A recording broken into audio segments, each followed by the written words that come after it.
रहे हैं कि बुद्धि के सिद्धांत में हमें क्या क्या जानना है जो कि हमारे लिए ज़रूरी है। बुद्धि के सिद्धांत में आपको सबसे पहला सिद्धांत जानना है, that is called unifactor theory, that is called एक कारक सिद्धांत। इसे ही क्या कहा जाता है इंग्लिश में? यूनिफैक्टर थ्योरी कहा जाता है। अब ये कारक क्या है? कारक यहाँ पर जो आपके हिंदी में आप पढ़ते हैं विभक्ति चिन्ह नहीं है कि कर्ता ने कर्म को करण से ये 7 कारक हो गए, 7 विभक्तियां हो गई। ये कारक है फैक्टर्स, ये कारक है the responsible factors which are running up this complete process, that is called factor. तो यहाँ पर ये जो सिद्धांत दिए जा रहे हैं इसमें ये फैक्टर्स जो हैं ये अलग अलग मान्यता के अकॉर्डिंग अलग अलग वेरी करेंगे। तो यहाँ पर सबसे पहले हम देखते हैं एक कारक सिद्धांत। और एक कारक सिद्धांत में जो सिद्धांतवादी हैं जिन्होंने इसे यूनिफैक्टर माना, वो यूनिफैक्टर मानने वाले लोग कौन कौन थे? दैट वर बेसिकली, उसमें से सबसे इंपॉर्टेंट जो हमें याद रखने हैं, बीने, टर्मन और स्टर्न। ठीक है, और भी मनोवैज्ञानिकों ने इस एक कारक सिद्धांत को स्वीकार किया है, स्वीकारते, लेकिन यहाँ पर ये 3 व्यक्ति ऐसे प्रबल समर्थक हैं जिन्होंने यूनिफैक्टर थ्योरी का प्रतिपादन किया। तो ये यूनिफैक्टर थ्योरी हमें बताती क्या है? यूनिफैक्टर थ्योरी में एक कारक सिद्धांत में ये बताया गया है कि अगर कोई भी व्यक्ति है, अगर व्यक्ति किसी एक क्षेत्र में पारंगत है, अगर व्यक्ति किसी एक क्षेत्र में पारंगत है, प्रवीण है, किसी एक क्षेत्र में प्रवीण है, तो वह सभी क्षेत्रों में प्रवीण होगा, वह सभी क्षेत्रों में प्रवीण होगा। किसी एक क्षेत्र में पारंगत है तो वह सभी क्षेत्रों में प्रवीण होगा।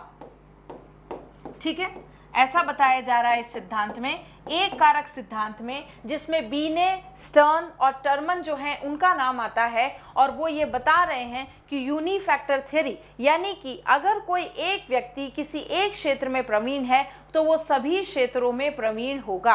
क्या ऐसा पॉसिबल है? क्या अगर किसी को बहुत अच्छा खाना बनाना आता है तो वो बहुत अच्छा गाना भी गा सकता है? ऐसा संभव है क्या? वो बहुत अच्छा डांस भी कर सकता है, वो बहुत सुंदर भी दिखता है। तो यहाँ पर एक श्रेणी में प्रवीण होने पर यह जरूरी नहीं है कि वही व्यक्ति हर श्रेणी में प्रवीण हो, हर क्षेत्र में उसकी एक्सीलेंसी हो, ये संभव नहीं है। तो यूनिफैक्टर थ्योरी को मानने वाले लोग इसे मानते हैं, लेकिन मनोवैज्ञानिकों ने इसे खारिज कर दिया, इस सिद्धांत को, ये कहकर कि ये सिद्धांत कैसा है? ये निरंकुशवादी सिद्धांत है। कैसा सिद्धांत है? निरंकुशवादी सिद्धांत है कि भाई एक क्षेत्र में आप अगर पारंगत हो तो दूसरे क्षेत्र में आप उतने ही पारंगत होंगे। ये कैसे जरूरी है? This is not at all compulsory कि एक क्षेत्र का व्यक्ति, एक डोमेन में कोई व्यक्ति जो है वो बहुत अच्छा परफॉर्म कर रहा है तो ज़रूरी नहीं है कि वो सारे डोमेन में बहुत अच्छा परफॉर्म करेगा। ज़रूरी नहीं है कि जो लेडी है वो ऐश्वर्या राय जैसी दिखे, कमाए वो आपके इंदिरा नूई जैसी, और फिर सारी चीज़ों में वो बहुत अच्छी हो, खाना बनाने में वो अन्नपूर्णा देवी हो, फिर बाकी अपने पतिदेव के लिए वो अर्धांगिनी स्वरूप बिहेव करे। तो इस तरह की एक्सपेक्टेशंस, बहुत हाई एक्सपेक्टेशंस होती हैं कि एक ही लेडी इतने सारे स्वरूप, इतने सारे फॉर्मेट्स जो है वो कैरी करके चलती है। लेकिन लेडी में ये कैपेबिलिटी भी होती है कि वो समायोजन की क्षमता, उसमें अन्नकूट पूरी तरह से कूट कूट के भरी होती है और वो इसे बहुत बखूबी निभाती है। तो यहाँ पर हम देख रहे हैं यूनिफैक्टर थ्योरी, और यूनिफैक्टर थ्योरी में क्या बताया है? यहाँ पर इस थ्योरी को इसलिए खारिज कर दिया गया क्योंकि यह निरंकुशवादी है, एब्सोल्यूट थ्योरी है, इस वजह से यूनिफैक्टर थ्योरी को नहीं माना गया। फिर इसके बाद कौन सा सिद्धांत आया? तो फिर इसके बाद जो सिद्धांत आया वो आया किसका? स्पीयरमैन का सिद्धांत। जो दूसरा सिद्धांत हमें पढ़ना है, जो सेकंड प्रिंसिपल है इंटेलिजेंस में, वो है स्पीयरमैन का सिद्धांत। ठीक है, अब स्पीयरमैन ने क्या दिया? स्पीयरमैन ने 2 फैक्टर थ्योरी दी। ठीक है, द्विकारक सिद्धांत तो हम इसको इंग्लिश में, हिंदी में कहते हैं द्विकारक सिद्धांत। अब ये द्विकारक सिद्धांत क्या है? हम सभी को पता है कि special factor and general factor, ठीक है।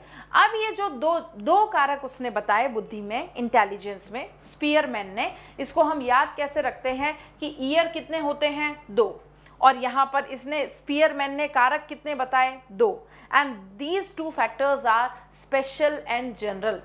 लेकिन ये जनरल और स्पेशल कारक जो बताए ये होते क्या है, तो इसकी चर्चा हम कर रहे हैं कि what are these general and special कारक। ये जो जी कारक है, ये जी कारक जनरल तो बिल्कुल भी नहीं है। हम कहते हैं ना जनरल नॉलेज, जनरल नॉलेज यानी कि सभी जनरल व्यक्तियों को आती है, सभी सामान्य व्यक्ति उसके बारे में जानते हैं। लेकिन क्या ऐसा होता है कि जनरल नॉलेज में सभी जनरल व्यक्ति उस बात की नॉलेज रखते हों?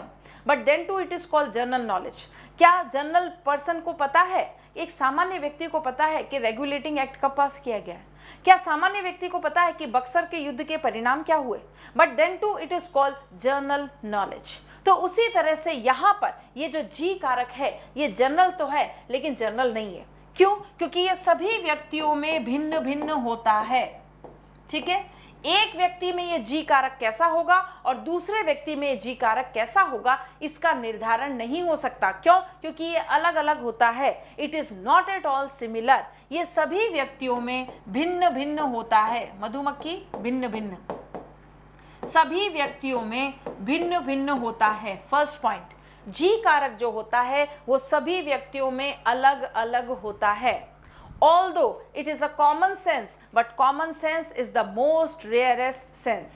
तो यहाँ पर ये जर्नल बुद्धि है, जर्नल फैक्टर की बात कर रहे हैं, बट ये जर्नल फैक्टर सभी व्यक्तियों में अलग अलग होता है। क्या सभी व्यक्तियों की बुद्धि एक जैसे काम करती है? नहीं ना। तो यहाँ पर यही चीज़ 2 फैक्टर थ्योरी स्पीयरमैन ने बताई है, और इसी थ्योरी में बताया है कि ये जो जी फैक्टर है ना, ये सभी व्यक्तियों में अलग अलग होता है, एक समान नहीं होता है। जैसे मैंने अगर किसी से पूछा कि कोई पहेली पूछी कि भाई वो 3 शब्दों से बना है तो वो ऑर्गन बन जाएगा, ठीक है, सेंस ऑर्गन, आपकी ज्ञानेंद्रिय बन जाएगा। और अगर उन 3 शब्दों में एक शब्द और जोड़ दिया जाए तो वो उस ज्ञानेंद्रिय से संबंधित क्या बन जाएगा? तो वो उस ज्ञानेंद्रिय से संबंधित जो है वो क्रिया बन जाएगा, एक्टिविटी बन जाएगा। उस ऑर्गन की यही क्रिया है, यही फंक्शन है। तो लोगों को समझ में ही नहीं आएगा ये पूछ क्या रही है। लेकिन कुछ लोग इसमें दिमाग लगाएंगे कि 3 शब्द से ज्ञानेंद्रिय वाला शब्द बन रहा है, और अगर उस 3 शब्द में एक शब्द और जोड़ दिया जाता है तो उसी ज्ञानेंद्रिय से संबंधित उसका जो फंक्शन है वो बन जाता है। तो ये क्या शब्द हो सकता है? तो कुछ लोगों ने तो इसका आंसर मुझे फटाफट से दे दिया, दैट इज कॉल्ड ईयर।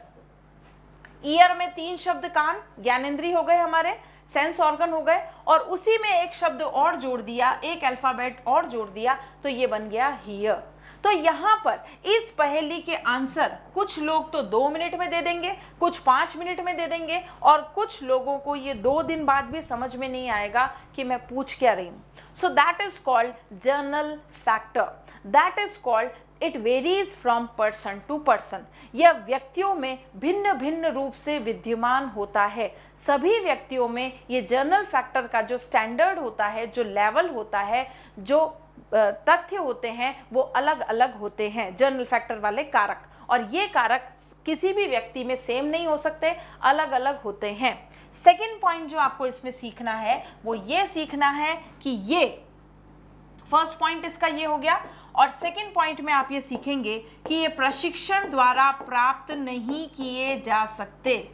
जी कारक प्रशिक्षण द्वारा प्राप्त नहीं किए जा सकते, ठीक है। अगर मैं आपको कोई ट्रेनिंग दूं तो क्या ये जर्नल वाली जो बुद्धि है आपकी, that is called ji factor, क्या इस जी फैक्टर को इम्प्रोवाइज किया जा सकता है? कदापि नहीं। आप इसको चेंज नहीं कर सकते, ये एज इट इज रहती है विदाउट एनी ट्रेनिंग। इसको अगर आप ट्रेनिंग देंगे भी तो भी इस पर कोई प्रभाव नहीं पड़ेगा। That is called ji factor. तो जब कोई प्रभाव नहीं पड़ेगा तो क्या मैं इसको बोल दूं कि ये जन्मजात होती है?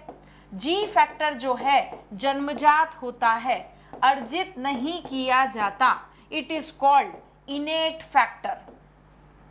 इसी को ही हम क्या कहते हैं? इनेट फैक्टर कहते हैं। तो ये क्या बात आपको हजम हो जाएगी? बिल्कुल हो जाएगी, क्योंकि इसे जन्मजात कारक कहा जाता है, जन्मजात फैक्टर कहा जाता है, इनेट फैक्टर कहा जाता है, इस वजह से आप इसमें कोई संशोधन नहीं कर सकते, कोई परिवर्तन नहीं कर सकते। इट कैनॉट बी चेंज्ड, ठीक है, ये एज इट इज रहेगा, क्योंकि ये बाय बर्थ आपको गिफ्ट मिला है बाय गॉड, और ये गॉड गिफ्ट जो है इसमें किसी भी तरह का संशोधन आप नहीं कर सकते वाया ट्रेनिंग और एक्सरसाइज और anything, it remains the same, ये एज इट इज रहेगा और सभी व्यक्तियों में भिन्न भिन्न होता है। जैसा कि मैंने आपको एग्जाम्पल से बताया कि ये जो पहेली है, ये जो रिडल है, जिसमें मैंने 3 लेटर्स पूछे और एक लेटर और एडअप करने पर वो उस ज्ञानेंद्रिय की प्रक्रिया बन जाती है, उसका फंक्शन बन जाता है, तो कुछ लोग 1 सेकंड में इसका आंसर दे देंगे, कुछ लोग 2 साल बाद 3 साल बाद भी सोचते ही रहेंगे कि इसका आंसर क्या होगा। So it depends on your ji factor, आपका जी फैक्टर कितना ज़्यादा सक्रिय है, जो कि आपको जन्मजात स्वरूप प्राप्त हुआ है। आप एक इंसान हैं और इंसान को जो बुद्धि प्राप्त हुई है, उस बुद्धि में ये नॉर्मल नेचुरल बुद्धि है, इसको वापस ट्रेनिंग के द्वारा संशोधित नहीं किया जा सकता। और इसी इनेट फैक्टर को मैं कहूँगी जी फैक्टर, जो किसी प्रशिक्षण के द्वारा उसका स्वरूप नहीं बदला जा सकता। ठीक है, तो ये तो बात हो गई हमारे जी फैक्टर की। अब हम बात करते हैं किसकी, अब हम बात करते हैं अपने दूसरे फैक्टर की, that is called special factor. अब इसको हमने क्या कहा, हमने इसको कहा स्पेशल फैक्टर, एस कारक ना, तो एस फैक्टर या स्पेशल फैक्टर। जैसा कि अभी हमने जी फैक्टर देखा, अब हम उसका दूसरा फैक्टर देख रहे हैं, that is called S factor. S factor क्या होता है, एस फैक्टर परिवर्तनशील होता है। एस फैक्टर कैसा होता है, परिवर्तनशील होता है। जी फैक्टर क्या था, जन्मजात, एस फैक्टर क्या है, परिवर्तनशील, इसमें चेंज किया जा सकता है। तो क्या चेंज किया जा सकता है, दैट मीन्स ये इनेट नहीं है, ये जन्मजात नहीं है, ये अर्जित किया जा सकता है, बिल्कुल, ये प्रशिक्षण द्वारा अर्जित किया जा सकता है। एस फैक्टर के नाम की जो बुद्धि है, ये प्रशिक्षण के द्वारा अर्जित की जा सकती है।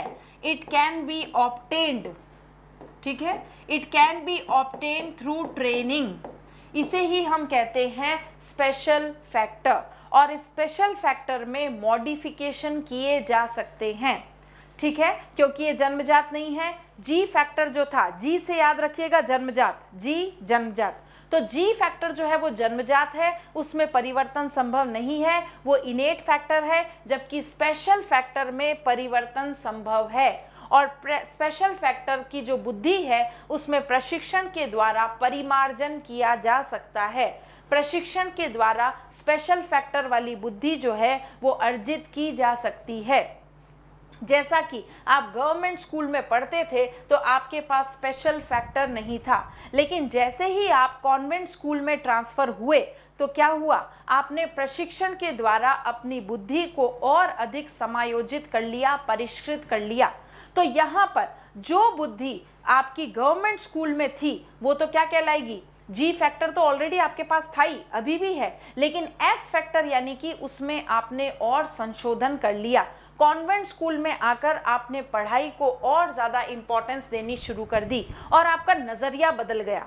ठीक है, तो यहाँ पर नज़र का इलाज होता है, लेकिन नज़रिए का कोई इलाज नहीं है, ये तो आप खुद ही डेवलप करते हैं। और किसके माध्यम से, स्पेशल फैक्टर के माध्यम से। तो स्पेशल फैक्टर वे फैक्टर्स होते हैं बुद्धि के जो कि संशोधित किए जा सकते हैं, they can be change, they can be modified, and that is called special factor. अब आप मुझे ये बताएं कि ये स्पेशल और जनरल फैक्टर में से सबसे ज़्यादा इंपॉर्टेंट कौन सा होगा। सबसे ज़्यादा इंपॉर्टेंट होगा आपका जनरल फैक्टर, ठीक है। And why it is so, ji factor के बिना, जी फैक्टर की कमी से, जी फैक्टर की कमी होने पर, जी फैक्टर की कमी होने पर मनुष्य को सफलता नहीं प्राप्त होती। मनुष्य को कब तक सफलता नहीं मिलेगी, मनुष्य को सफलता प्राप्त नहीं होती। कब सफलता नहीं मिलेगी, जब उसके पास जी फैक्टर की कमी हो जाएगी। ठीक है, तो सबसे ज्यादा महत्वपूर्ण कौन सा हुआ, जी की एस। एस तो क्या है, प्रशिक्षण के द्वारा हम उसको एनरिच कर रहे हैं और ज्यादा अच्छा कर रहे हैं और अच्छा उसमें एडअप कर रहे हैं, but ji factor is required. अगर जी फैक्टर ही नहीं होगा तो मनुष्य को सफलता प्राप्त नहीं होती। इसलिए जी फैक्टर जो है वो एस फैक्टर से ज्यादा महत्वपूर्ण है। ऐसा कह दूं मैं, एस फैक्टर से ज्यादा महत्वपूर्ण कौन है, जी फैक्टर है, क्योंकि इसकी कमी होने पर क्या होता है, इसकी कमी होने पर मनुष्य को सफलता प्राप्त नहीं होती। तो पहले हमें क्या चाहिए, जी फैक्टर चाहिए, और एस फैक्टर आपकी चॉइस पर डिपेंड करता है कि आप अपनी बुद्धि को और अधिक परिष्कृत करना चाहते हैं कि नहीं करना चाहते। और अगर नहीं भी करना चाहते हैं तो कोई बात नहीं, इट्स ऑप्शनल, परिवर्तन ना करें, लेकिन जी फैक्टर तो क्या है, अपने आप में अपरिवर्तनशील है। आपको जन्मजात गॉड गिफ्ट मिला है, तो वो गॉड गिफ्ट तो कम से कम होना चाहिए। एक सामान्य बुद्धि तो होनी चाहिए। सामान्य बुद्धि व्यक्तियों में भिन्न भिन्न होती है, लेकिन आपकी खुद की मौलिक स्वयं की कुछ बुद्धि तो होनी चाहिए ना। आपको इतना पता होना चाहिए कि आप यहाँ पर फ़ोन का जो यूज़ कर रहे हैं, आपकी खुद की बुद्धि है कि इसमें आपने फ्लाइट मोड पे कर रखा है, ठीक है फ़ोन नहीं आएगा, लेकिन फिर भी कुछ रेडिएशंस तो माइंड में जाते ही हैं। जब आप उसे तकिए के नीचे रखकर सोएंगे तो ये कितना ज़्यादा आपको हानिकारक हो सकता है। ये सामान्य बुद्धि तो भगवान ने आपको दे रखी है, दैट इज गॉड गिफ्टेड। तो ये सामान्य बुद्धि होना ज़्यादा ज़रूरी है as compare to S factor. Why? Because it is innate factor, this is जन्मजात, और इसमें परिवर्तन संभव नहीं है। तो इतनी बुद्धि तो कम से कम होनी चाहिए। आप उसमें संशोधन न करें, आप उसको मॉडिफाइड न करें, but at least some intelligence is required to live this life, और वो सम इंटेलिजेंस है जी फैक्टर। इस वजह से इस पूरी थ्योरी को आपसे पूछ लिया जाए, अब आपके काम की बात, इस पूरी थ्योरी को क्या कहा जाता है, इस पूरी थ्योरी को जी फैक्टर थ्योरी भी कहा जाता है। स्पीयरमैन के सिद्धांत को द्विकारक सिद्धांत कहा जाता है, टू फैक्टर थ्योरी कहा जाता है। इसका और अन्य नाम क्या है, इसका अन्य नाम है जी फैक्टर थ्योरी, और इसका अन्य नाम क्या है, कारक विश्लेषण सिद्धांत। कारक का विश्लेषण किया है, कारक यहाँ पर क्या है, विभक्ति वाले कारक नहीं, फैक्टर्स, तो यहाँ पर इसको कारक विश्लेषण सिद्धांत भी कहा जाता है। पूरा एनालिसिस कर रहे हैं कि स्पेशल फैक्टर क्या होता है और जर्नल फैक्टर क्या होता है। तो जब इस तरह का विश्लेषण किया जाएगा तो इस सिद्धांत को कारक विश्लेषण सिद्धांत भी कहते हैं। और जी फैक्टर थ्योरी क्यों कहते हैं, क्योंकि जी और एस इन दोनों में से ज़्यादा इम्पॉर्टेंट जो है वो जी फैक्टर है बनिस्बत एस फैक्टर के। जैसे हमने देखा कि सिंधु घाटी सभ्यता को हड़प्पा सभ्यता भी कहा जाता है। क्यों? क्योंकि सिंधु घाटी सभ्यता में सबसे सर्वप्रथम स्थल जो खोजा गया वो था हड़प्पा। इसी वजह से सिंधु घाटी सभ्यता का अन्य नाम क्या होगा, हड़प्पा सिविलाइजेशन भी आप कह सकते हैं। In the same manner two factor theory को आप जी फैक्टर थ्योरी भी कह सकते हैं, because G factor is much more important as compare to S factor given by Spearman. तो बात समझ में आई आपको कि ये जर्नल जो जी फैक्टर है वो क्या है, ये स्पेशल फैक्टर क्या है, इनेट फैक्टर कौन सा होता है, अर्जित फैक्टर कौन सा होता है। तो बस इतनी ही थी स्पीयरमैन की टू फैक्टर थ्योरी, जो कि हमें जाननी है, एग्जाम पर्सपेक्टिव से इंपॉर्टेंट है। नेक्स्ट देखते हैं और कौन सी थ्योरी हमें देखनी है। देखिए अब इसके लिए मैं आपके लिए चार्ट बना के लाई हूँ कि इस सिद्धांत में आपको क्या लिखना है, वो ऑलरेडी मैं हाईलाइट कर चुकी हूँ। तो ग्रुप फैक्टर थ्योरी, समूह कारक सिद्धांत किसके द्वारा दिया गया, समूह कारक सिद्धांत जो है वो आपको याद रखना है कि थर्स्टन के द्वारा दिया गया। समूह कारक सिद्धांत थर्स्टन के द्वारा दिया गया। बहुत सारे समूह के लोगों को क्या लगी थी, प्यास लगी थी। थर्स्टी क्रो वाली कहानी याद है आपको? तो थर्स्टन में थर्स्टी को उठाइए और यहाँ पर प्लेस कर दीजिए। ये थर्स्टी कौन लोग हैं? समूह, बहुत सारे लोग जो हैं वो प्यासे हैं, बहुत सारे लोग जो हैं रीट एग्जाम के प्यासे हैं और बैठे हैं कि कब रीट का एग्जाम होगा। तो यहाँ पर समूह कारक सिद्धांत किसने दिया? थर्स्टन ने दिया। फिर इसमें आपको सिर्फ और सिर्फ एक बात याद रखनी है कि इन्होंने 7 मानसिक क्षमताएं बताई। थर्स्टन ने कितनी मानसिक क्षमताएं बताई? 7 मानसिक क्षमताएं बताई और इन्हीं 7 मानसिक क्षमताओं को इन्होंने क्या कहा? Primary mental abilities. ठीक है, प्राथमिक मानसिक योग्यताएं। तो प्राइमरी मेंटल एबिलिटीज, जिसको हम शॉर्ट फॉर्म में कहते हैं PMA, ये PMA का कॉन्सेप्ट किसने दिया? थर्स्टन ने दिया। समूह कारक सिद्धांत का वर्णन किसने किया? समूह कारक सिद्धांत जो है वो थर्स्टन द्वारा दिया गया। इसमें कितने थे समूह? तो 7 समूह के बारे में उन्होंने चर्चा की है। एंड दीज 7 समूह is called what? Primary mental abilities. ठीक है, तो PMA के रूप में आपको याद रखना है और समूह कारक सिद्धांत किसने दिया वो आपको याद रखना है। फिर उसके बाद इंपॉर्टेंट सेक्शन आता है कि बहुकारक सिद्धांत जो है वो थॉर्नडाइक ने भी दिया था और गिलफोर्ड ने भी दिया था, लेकिन थॉर्नडाइक द्वारा दिया गया सिद्धांत इतना प्रचलित नहीं है, पुराना हो चुका है, इस वजह से उसे ज़्यादा सर्टिफाइड नहीं माना जाता है। ज़्यादा सर्टिफाइड बहुकारक सिद्धांत में माना जाता है, मल्टी फैक्टर थ्योरी में माना जाता है गिलफोर्ड के सिद्धांत को। और गिलफोर्ड ने जो अपना 1967 में जो सिद्धांत दिया वो क्या था? 3 डायमेंशनल था, त्रिविमीय सिद्धांत इसे कहते हैं। इसे कहते हैं बुद्धि संरचना सिद्धांत। बुद्धि की जो संरचना है, बुद्धि का मॉडल उन्होंने प्रस्तुत कर दिया। ठीक है, बुद्धि क्या है? एब्स्ट्रैक्ट है, देखा नहीं जा सकता, बट इन्होंने इसका 3D मॉडल तैयार कर दिया। ठीक है, तो यहाँ पर गिलफोर्ड ने बुद्धि का कौन सा मॉडल तैयार करा? 3D model. So that is called त्रिविमीय सिद्धांत and it is also called बुद्धि संरचना सिद्धांत। क्यों? क्योंकि बुद्धि की पूरी संरचना इन्होंने हमारे सामने प्रस्तुत की, तो इसको ये भी कहा जाता है। अब बुद्धि के सभी तत्वों को इन्होंने कितने डायमेंशन में बांटा? इन्होंने 3 विमाओं में, डायमेंशन में किसको बांट दिया? बुद्धि को बांट दिया। भाई बेसिकली बुद्धि के 3 डायमेंशन, 3 आयाम हो सकते हैं। तो ये 3 विमाएं किसके द्वारा बताई गई? गिलफोर्ड के द्वारा बताई गई। और गिलफोर्ड के 3 विमाओं के बताने के कारण ही इनके सिद्धांत को त्रिविमीय सिद्धांत कहा जा सकता है। अब ये 3 डायमेंशंस कौन से बताए? द फर्स्ट वॉज संक्रिया, सेकेंड वॉज विषय वस्तु एंड थर्ड इज उत्पादन। ठीक है, तो यहाँ पर संक्रिया हमने पहले भी पढ़ा है, मूर्त संक्रियात्मक सिद्धांत, अमूर्त संक्रियात्मक सिद्धांत, पूर्व संक्रिया, ये सब हम पढ़ चुके हैं। और इसको मैंने मैथ्स के पर्सपेक्टिव से भी बताया था कि मैथ्स के पर्सपेक्टिव में मैंने बताया था संक्रिया इज ऑपरेशंस। तो 2 अंकों के मध्य जो गुणा, विभाजन, भाग, इन सब के जो चिन्ह प्रयोग किए जाते हैं वो 2 अंकों में एक संबंध स्थापित करते हैं, उसी को हमने कहा ऑपरेशंस। तो यही शब्द वापस यहाँ पर आया है जिसको मैंने लिखा है संक्रिया। अगर आपको अभी ये शब्द नहीं समझ में आ रहा है, आपको इसकी डिटेल देखनी है, तो प्लीज़ मेरे दूसरे प्रीवियस वीडियोस जो हैं वो चेकआउट करें।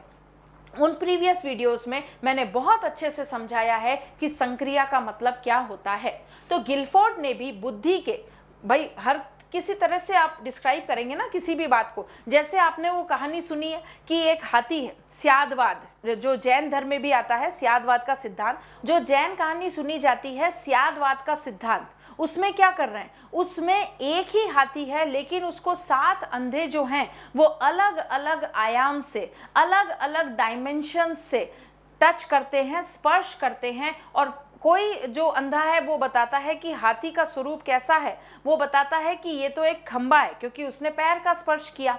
लेकिन जो हाथी के हाथ का स्पर्श करेगा, हाथी के कान का स्पर्श करेगा, वो बताएगा कि ये तो एक पंखा है। फिर जिसने हाथी की जो पूंछ है उसको स्पर्श किया तो बताया कि ये तो एक रस्सी है। तो इस तरह से सभी अंधे, 7 के 7 अंधे जो थे, उनकी व्याख्या जो थी वो सही थी। उनके खुद के आयाम जो उन्होंने स्थापित किए जो डायमेंशंस उन्होंने बताए वो बिल्कुल सही थे। तो इसी तरह से बुद्धि के सिद्धांत में सभी अलग अलग मनोवैज्ञानिक अपने अपने डायमेंशंस बता रहे हैं, अपनी अपनी समझ बता रहे हैं कि मेरे अनुसार बुद्धि ये है। उसी तरह से गिलफोर्ड ने बताया है कि मेरे अनुसार बुद्धि जो है, बुद्धि संरचना का मॉडल मैं आपको बता देता हूं कि बुद्धि में 3 डायमेंशंस मुख्यतया हो सकते हैं और उन 3 डायमेंशंस को नाम दिया संक्रिया, विषय वस्तु और उत्पादन। संक्रिया मतलब क्या? संक्रिया मतलब ऑपरेशंस, विषय वस्तु मतलब कंटेंट और उत्पादन मतलब प्रोडक्ट। अब हम इसको एक चीज से और समझते हैं। संक्रिया, उत्पादन और विषय वस्तु को हम एक चीज से और समझते हैं कि किसी भी वाक्य में बेसिकली हम क्या पढ़ते हैं, हिंदी या इंग्लिश में क्या पढ़ते हैं? कर्ता, कर्म और क्रिया, सब्जेक्ट, वर्ब एंड ऑब्जेक्ट। सबसे पहले इन्हीं की स्टडी की जाती है क्योंकि वर्ब एक बहुत वास्ट टॉपिक है, नाउन एक बहुत वास्ट टॉपिक है जिसका प्रारंभ का अंत ही नहीं है। तो यहाँ पर ये जो हम सब्जेक्ट, वर्ब और ऑब्जेक्ट पढ़ते हैं, पूरी राम कहानी इसी पे तो बेस है, इंग्लिश और हिंदी में कर्ता, कर्म और क्रिया। उसी तरह से यहाँ पर इसने ये जो 3 डायमेंशन मॉडल दिया गिलफोर्ड ने, वो भी क्या था, कुछ कुछ इसी से रिलेटेड था। दैट इज कॉल्ड संक्रिया, विषय वस्तु और उत्पादन। दैट इज कॉल्ड कर्ता, क्रिया और कर्म। कैसी बात कर रही हूं मैं, कर्ता, क्रिया और कर्म? तो आइए देखते हैं। अगर ये फैक्ट आपको समझ में नहीं आ रहे हैं कि कर्ता, क्रिया और कर्म से मैं आपको कहना क्या चाह रही हूं, तो चलते हैं इसकी व्याख्या में, जिसको हमने लिखा है संक्रिया।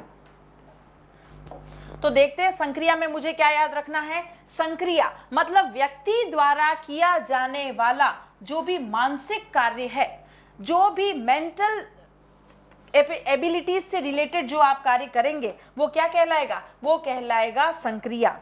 All the work which is done by your mind is called what? संक्रिया, जिसको हमने ऑपरेशन कहा।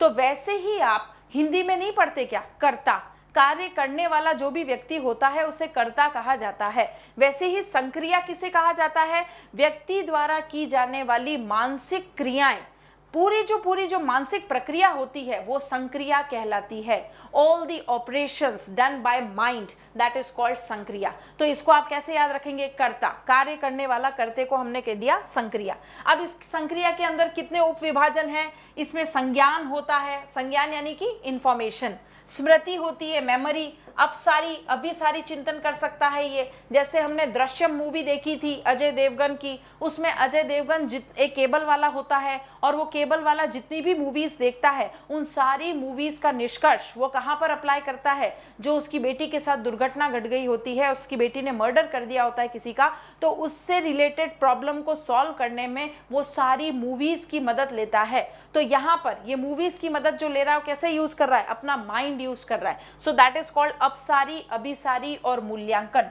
ये सारे तत्व किस में आएंगे? संक्रिया में आएंगे। और संक्रिया का मतलब क्या? व्यक्ति के मानसिक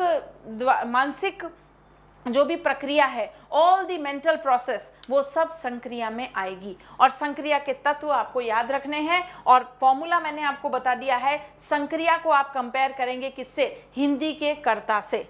अब ये जो संक्रिया की जा रही है वो किसी न किसी से संबंधित होगी, किसी न किसी पे क्रिया की जाएगी। जैसा कि आपने हिंदी में पढ़ा कर्ता, तो कर्ता कोई क्रिया तो करेगा ना, जिसका प्रभाव किसी पे पड़ेगा, जिसको हम कहते हैं कर्म।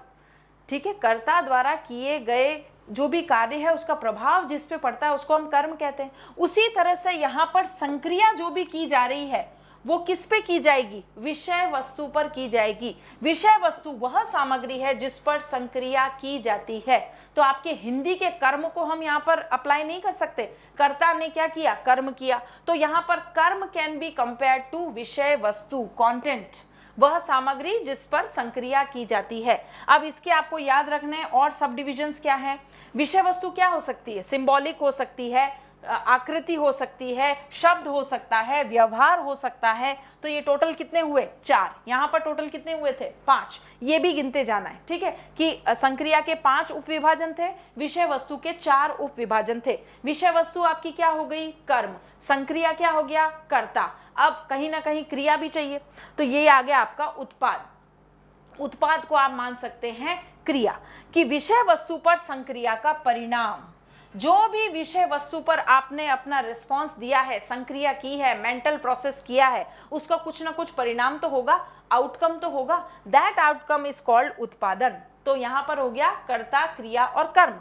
तो यहाँ पर इस उत्पादन को हम वापस 6 उप विभाजन करते हैं, दैट इज कॉल्ड संबंध, आशय, वर्ग, पद्धति और स्थानांतरण। संबंध, आशय, वर्ग, पद्धति और स्थानांतरण, ये सब क्या है? उत्पादन, प्रोडक्ट। कि जो भी विषय वस्तु पर आप मेंटल प्रोसेसिंग करेंगे उसका जो आउटकम निकलेगा वो आउटकम कैसा हो सकता है? वो आउटकम एक यूनिट हो सकता है, एक रिलेशन हो सकता है, एक कंक्लूजन हो सकता है, एक तरह का पद्धति हो सकती है, स्टाइल हो सकती है, स्थानांतरण, ट्रांसफर हो सकता है, कुछ भी हो सकता है आउटकम। तो इस आउटकम में हमने माने हैं 6 सब divisions are there for product, that is called उत्पाद। तो यहाँ पर कर्ता, क्रिया और कर्म तीनों की बात हमने कर ली, जिसको गिलफोर्ड ने कहा है संक्रिया, विषय वस्तु और उत्पाद। अब इनके तीनों के सब डिविजन्स को जब हम मल्टीप्लाई करेंगे 5, 4 और 6 को, तो यहाँ पर आपके फैक्टर्स कितने आएंगे? 120। यानी कि गिलफोर्ड ने बुद्धि से संबंधित जो बहुकारक सिद्धांत दिया उसमें कितने कारक बताए? 120 कारक बताए। 120 कारक जो हैं वो अपने सिद्धांत में बताए कि 120 कारक हमारे माइंड में वर्क करते हैं। And there are millions and millions of neurons. आपको पता है न्यूरोलॉजिस्ट होते हैं, डॉक्टर्स। अब ये डॉक्टर्स जो माइंड की स्टडी करते हैं, माइंड का इलाज करते हैं, भेजे का इलाज करते हैं, इसके सबसे स्मॉलेस्ट यूनिट है न्यूरॉन्स। और आपको पता है न्यूरॉन्स मिलियंस ऑफ नंबर्स में हैं। आपको ये जानकर आश्चर्य होगा कि हमारे माइंड में एक विचार, सिर्फ एक सोचा गया जो विचार है, उसकी जो स्पीड है, अगर उसको हम थोड़ा फिजिकल मोटिव में अगर इसको मापन करने की कोशिश करें तो ये सूर्य तक, सूर्य की अर्थ से कितनी ज़्यादा दूरी है, तो ये सूर्य तक ये विचार इतनी थिन लाइन बनाता है कि ये सूर्य तक पहुंच जाता है। इतना डिस्टेंस ये कवर कर सकता है। कौन? हमारा विचार। एक सिंगल थॉट इतना उसका डिस्टेंस कवर करने की कैपेसिटी होती है, इतना स्पीड में होता है वो। तो एक सिंगल थॉट जो सन तक पहुंच सकता है एक थिन लाइन के रूप में, हालांकि वो स्पेस में 3 डायमेंशन उसमें रियलिटी में आप देखा जा सकता है, लेकिन वैसे स्पेस में इसको नहीं देखा जा सकता।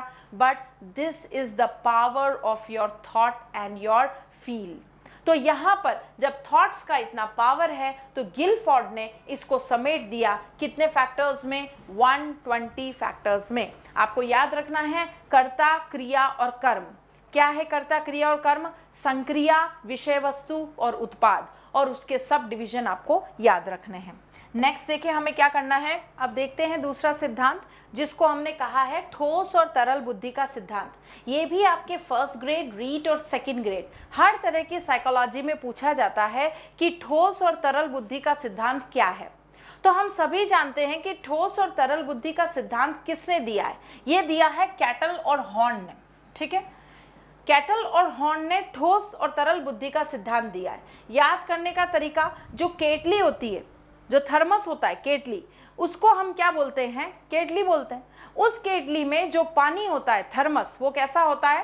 थर्मस गरम चाय, गरम पानी या कोई भी गरम पदार्थ रखने के लिए रखा जाता है, फ्लूइड रखने के लिए रखा जाता है, लिक्विड्स रखने के लिए। तो अब यहाँ पर ये जो केटली है, इसके अंदर जो रखा जाता है पदार्थ, वो कैसा होता है? तरल अवस्था में होता है। लेकिन ये केटली कैसी है? ठोस। तो इसको याद करने का तरीका ये है कि कैटल यानी कि केटली, केटली किसकी बनी होगी? ठोस होगी, लेकिन उसके अंदर जो पदार्थ होगा वो कैसा होगा? तरल होगा। तो कैटल और हॉर्न का ठोस और तरल पदार्थ। ठीक है, ठोस और तरल बुद्धि सिद्धांत। इसमें क्या है? ठोस को हम साइंस की भाषा में कहते हैं क्रिस्टलाइज्ड। ठीक है, सॉलिड ना कहकर इसको हम क्या कह सकते हैं? क्रिस्टलाइज्ड भी कह सकते हैं, क्रिस्टल्स। ओके, तो यहाँ पर ठोस को हमने कहा क्रिस्टलाइज्ड और तरल बुद्धि को हमने कहा फ्लूइड। घी और तेल और ब्लड क्या है? फ्लूइड है। तो यहाँ पर तरल बुद्धि इज कॉल्ड फ्लूइड और ठोस जो है उसको हमने क्रिस्टलाइज्ड कहा। इसीलिए ठोस और तरल के सिद्धांत को GCGF का सिद्धांत भी कहा जाता है। GF तो आपको बहुत आसानी से याद हो जाएगा, GC और याद रखना है। तो दैट इज व्हाट, C यहाँ पर क्रिस्टलाइज्ड और F यहाँ पर फ्लूइड। तो GC GF का सिद्धांत को ही ठोस और तरल बुद्धि का सिद्धांत भी कहा जाता है। एक बात ये हो गई। दूसरी बात आपको क्या सीखनी है, तो दूसरी बात आपको देखनी है कि इसी से अधिगम संभव हो पाता है। अधिगम किससे होगा? ठोस और तरल बुद्धि के संतुलन से, ठोस और तरल बुद्धि के सम्मिश्रण से स्थापित होता है। ठीक है, ये बात क्लियर हो गई। नेक्स्ट देखते हैं अब कि इस ठोस और तरल बुद्धि का मतलब होता क्या है। तो ये एक्सप्लेनेशन मैं आपके लिए लेके आई हूं, जो कि हमने अभी अभी पूरा किया है टू फैक्टर थ्योरी में। टू फैक्टर थ्योरी में हमने देखा कि जनरल जी फैक्टर होता है और स्पेशल फैक्टर होता है। उसी तरह से यहाँ पर हम क्या देख रहे हैं? तरल बुद्धि। तरल बुद्धि कैसी होती है? जन्मजात होती है, वंशानुगत क्षमता है, ये इनेट फैसिलिटी दे रखी है आपको। तरल बुद्धि यानी कि ऐसी बुद्धि जो जन्म से ही हमें प्राप्त होती है। ठीक है, उम्र बढ़ने के साथ तरल बुद्धि में कमी आती है। जैसे जैसे हमारी उम्र बढ़ती है वैसे वैसे इस तरल बुद्धि में क्या आती जाती है? कमी आती है। ठीक है, मैं लास्ट में आपको समझाऊंगी कैसे तरल बुद्धि में कमी आती है और कैसे ठोस बुद्धि होती है। तो अब यहाँ पर हम देख रहे हैं कि तरल बुद्धि में उम्र बढ़ने के साथ कमी आती है। तो ठोस बुद्धि क्या होती है? ठोस बुद्धि व्यक्ति के अनुभव और अर्जित ज्ञान के द्वारा प्राप्त की जाती है। तरल बुद्धि हमें कैसे मिल रही है? जन्मजात। और ठोस बुद्धि कैसी है? अर्जित अनुभवों द्वारा, अर्जित ज्ञान द्वारा प्राप्त की जाती है ठोस बुद्धि। ठीक है, तो उम्र बढ़ने के साथ कमी न आकर यह स्थिर बनी रहती है, यानी कि इसकी दशा में कोई परिवर्तन नहीं होता। ये जो अनुभव हमें मिले हैं, जो बूढ़े लोग हैं वो कहते हैं ना कि धूप में बाल सफ़ेद नहीं किए, हम बहुत ज़्यादा अनुभवी हैं और इसी अनुभवी व्यक्ति को हम प्रधानमंत्री और राष्ट्रपति बनाते हैं। क्यों नहीं 16 साल के लड़के को हम राष्ट्रपति बना देते हैं? उसका कारण ये दैट उनकी जो ठोस बुद्धि है, उनके जो अनुभव हैं, उनके जो अर्जित ज्ञान है वो बहुत ज़्यादा मैटर करता है। और ये ठोस बुद्धि 60 साल, 70, 80 साल के आने तक भी क्या होती है? ये बुद्धि स्थिर बनी रहती है। फिर आप देखें कि ठोस और तरल बुद्धि में हमने अंतर देख लिया। अब हम देख रहे हैं कि ठोस बुद्धि कैसी होती है? लॉन्ग टर्म मेमोरी, दीर्घकालीन स्मृति की भूमिका निभाती है। ठोस तरह की जो बुद्धि है वो दीर्घकालीन मेमोरी की तरह हमारी भूमिका निभाती है। और ये ठोस बुद्धि का जो मॉडिफिकेशन है, जो पॉलिशिंग है, जो एनरिचमेंट है, जो इसको हम बहुत अच्छी तरह से इसको सुदृढ़ कर सकते हैं, वो कैसा पॉसिबल होता है? हमारी परवरिश कैसी हुई है। क्योंकि हमारी परवरिश से ही क्या बनेंगे? हमारे अनुभव बनेंगे, हमारा ज्ञान जो है वो अर्जित किया जाएगा। तो इस ज्ञानार्जन में, इस अनुभव में किसकी भूमिका होगी? हमारी परवरिश की बहुत ज़्यादा अच्छी भूमिका होगी। जैसे कहा जाता है कि अवध के नवाब को जब कहा गया कि अंग्रेज आ गए हैं, आपको पकड़ने के लिए अंग्रेजी सेना बहुत जल्दी यहाँ पर मुस्तैद कर दी जाएगी और आपको पकड़ लिया जाएगा, तो वो कहते हैं कि नहीं, भागने से पहले हम अपने जुराब ढंग से पहनेंगे, उसके लिए हमारे मंत्रीगण आएंगे, हमें जुराब पहनाएंगे, उसके बाद हम शान से, अदब से यहाँ से निकलेंगे। ऐसा नहीं है कि यहाँ पर हम खिड़की से कूद कर और भाग जाए, ऐसा पॉसिबल नहीं है। Because we follow every time. शौक बड़ी चीज़ है, तो हमारे लिए तहजीब हमारी बहुत बड़ी चीज़ है। तो इस वजह से जो परवरिश है, उस परवरिश पे बहुत कुछ डिपेंड करती है आपकी ठोस बुद्धि, जो कि कैसी होती है? दीर्घकालीन स्मृति। ये जन्मजात नहीं होती है, परवरिश से, ज्ञानार्जन से इसे प्राप्त किया जाता है। तो अब आपने देखा है कि मंदिर के वहाँ एक छोटी सी पत्थर की पट्टी बनी होती है, उस पे जितने भी बूढ़े लोग बैठे हैं, दादाजी, नाना जी, नानी जी, काकी जी, ये सब लोग अपने अनुभव को याद करते हैं। क्यों? क्योंकि ये दीर्घकालीन स्मृति है, ये आपके जीवन में वो अनुभव हैं जो आपने प्राप्त किए हैं। और इसी वजह से वो मंदिर के बाहर जो ये पूरी मंडली बैठी हुई है, ये सब सर्टिफाइड है, अनुभव प्राप्त व्यक्ति हैं। और ये अनुभव प्राप्त व्यक्ति अपना अपना अनुभव साझा करते हैं और मंदिर में आने वाले दर्शनार्थियों में से लड़के लड़कियों को ज्ञान बांटने में भी नहीं कतराते। वो उन्हें भी ज्ञान बांटने लगते हैं कि देखो बेटा, ऐसा मत करना जिंदगी में, यूं मत करना, क्योंकि जिंदगी तो क्या है? उन्होंने हाथ में मिट्टी ली, ठीक है, हाथ में रेत ली और हवा में उछाल दी। तो अब उन्होंने बताया कि जिंदगी का फलसफा ही यही है कि यहाँ पर जीवन जो है वो क्षणभंगुर है, मोमेंट्री है, इसका कोई मतलब नहीं है। लेकिन इसका मतलब बनाया जा सकता है अगर आपकी दिशा और दशा दोनों सही अप्रोच में जाएं। तो इस तरह की सारी बातें कौन करने लगता है? वो बूढ़े व्यक्ति करने लगते हैं जो मंदिर के बाहर छोटी सी पट्टी पर बैठकर अपना टाइम पास कर रहे हैं। So who are those people? Those people are having ठोस स्मृति। इनकी ठोस बुद्धि जो है वो दीर्घकालीन स्मृति के रूप में संग्रहित है, और वो दीर्घकालीन स्मृति के रूप में जो संग्रहित है वो क्या है? इनके अनुभव हैं और इनका ज्ञानार्जन है। उसी को हम कहेंगे ठोस बुद्धि। और तरल बुद्धि कैसी होती है? लघुकालीन स्मृति होती है। ये जो लिक्विड मेमोरी है जो हमें जन्मजात प्राप्त हुई है, ये बस लघुकालीन मेमोरी है, शॉर्ट टर्म मेमोरी है, जो उस वक्त जो काम करना है उस वक्त हमने वो काम कर लिया, उसके बाद उस काम के बारे में हमें कुछ भी याद नहीं रहता है। दैट इज कॉल्ड लघुकालीन स्मृति। यानी कि आज से 10 साल पहले 14 फरवरी गुरुवार को मैंने क्या खाना खाया था मुझे याद नहीं है। सो दैट इज कॉल्ड तरल स्मृति, शॉर्ट टर्म मेमोरी। और ये किससे रिलेटेड होती है? तंत्रिका तंत्र से संबंधित होती है। कौन सी बुद्धि? तरल बुद्धि। तो आपसे क्वेश्चन पूछ लिया जाए कि तरल बुद्धि का संबंध किससे होता है, तो तंत्रिका तंत्र से होता है। और ये प्रकृति प्रदत्त होती है, नेचर के द्वारा दी हुई होती है, जन्मजात होती है, शॉर्ट टर्म होती है, हम इसे भूल भी जाते हैं। उम्र के साथ इस तरल बुद्धि में कमी आ जाती है। अब आपने 12th क्लास में साइंस मैथ्स ली थी और एक अंकल जी से आप पूछते हो जिनकी उम्र 88 वर्ष की है, आप उनसे पूछो कि 12th साइंस मैथ्स में आपने कौन से न्यूमेरिकल्स कौन सी बुक से सॉल्व किए थे, उनको याद होगा? बिल्कुल भी याद नहीं होगा। क्यों? क्योंकि तरल बुद्धि की यही विशेषता होती है कि उम्र बढ़ने के साथ साथ ये जो बुद्धि है ये कम होती जाती है। उम्र बढ़ने के साथ बुद्धि कम हो रही है, तो यहाँ पर इसको कहा गया तरल बुद्धि। लेकिन ठोस बुद्धि, क्योंकि अनुभव होते हैं और वो अनुभव कैसे होते हैं? दीर्घकालीन स्मृति में होते हैं, इसलिए लंबे समय तक याद रहते हैं।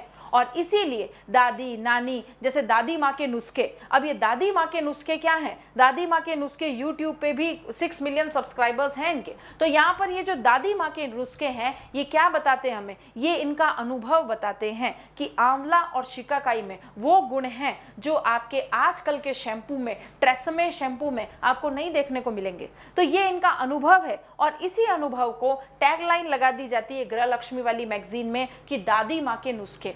Why not only the home remedies for your skin, for your health? ऐसा नहीं बताया जाता है, उसके आगे लिखा जाता है दादी माँ के नुस्खे। क्यों? क्योंकि दादी जो हैं वो क्या है? बहुत ज़्यादा अनुभवी हैं, ज्ञानार्जन कर रखा है, जीवन देख रखा है, व्यवहारिक ज्ञान है। तो वो जो भी आपको बात बताएंगी वो कैसी होगी? ठोस बुद्धि से संबंधित होंगी। क्यों? क्योंकि उन्होंने पूरी की पूरी अपनी लाइफ में सारी चीज़ें जानी, पहचानी, देख रखी हैं, इस्तेमाल करके फिर विश्वास की हैं, इसलिए उनकी बातों पर विश्वास किया जा सकता है। पर तरल बुद्धि केवल और केवल टेम्पररी होती है, मोमेंट्री होती है, तंत्रिका तंत्र से संबंधित होती है और प्रकृति प्रदत्त होती है। तो बताइए आपको ये वीडियो कैसा लग रहा है? थर्स्टन का सिद्धांत हमने किया, हमने तरल और ठोस बुद्धि का सिद्धांत किया, हमने स्पेशल और जर्नल फैक्टर्स पढ़े। तो इन बुद्धि के सिद्धांतों में क्या आपको मज़ा नहीं आ रहा? क्या आपको ऐसा नहीं लग रहा कि जो बोरियत भरे सिद्धांत हैं ये काफ़ी रुचिकर बन गए हैं ड्यू टू दिस प्रेजेंटेशन? तो इतनी मेहनत जो आपके लिए की जाती है, तो प्लीज़ एक हम्बल रिक्वेस्ट है कि आप भी मुझे कमेंट बॉक्स में प्रोवाइड कीजिए कि आपको इस सारे वीडियोज़ में कौन सा सिद्धांत सबसे ज़्यादा पसंद आ रहा है, कौन सा ऐसा सिद्धांत है जिसमें आप खुद को इंटीमेट महसूस कर रहे हैं, खुद को कंफर्टेबल महसूस कर रहे हैं कि हाँ ये सिद्धांत मैं अपनी लाइफ में भी फॉलो करूंगा। Because every time we all are having intelligence in our minds, और उस इंटेलिजेंस का प्रयोग कैसे किया जाना चाहिए, क्यों किया जाना चाहिए, किस वक्त किया जाना चाहिए, ये सब हमें ये चैप्टर से मिलता है। तो इस चैप्टर में जो भी आपको रिप्रेजेंटेशन की जा रही है, that is not only facts for exams but that is the information which is to be implemented in our daily lifes too. हमारी दैनिक दिनचर्या में भी ये सारी बुद्धि की बातें जो हैं ये क्या की जाती हैं? आत्मसात की जा सकती हैं। तो यहाँ तक हमने सिद्धांत देखे और मुझे पूरे के पूरे विश्वास है कि ये सिद्धांत आपको बहुत रुचिकर लगे हैं और याद भी हो गए हैं। तो अगले नेक्स्ट वीडियोस का आप इंतज़ार करें, और नेक्स्ट वीडियो में हम पढ़ने वाले हैं आगे का सिद्धांत जो कि इतना ही रुचिकर है, इतना ही अच्छी प्रेजेंटेशन के साथ है जो कि आप मेरे से आशा करते हैं। So till then, thank you all of you.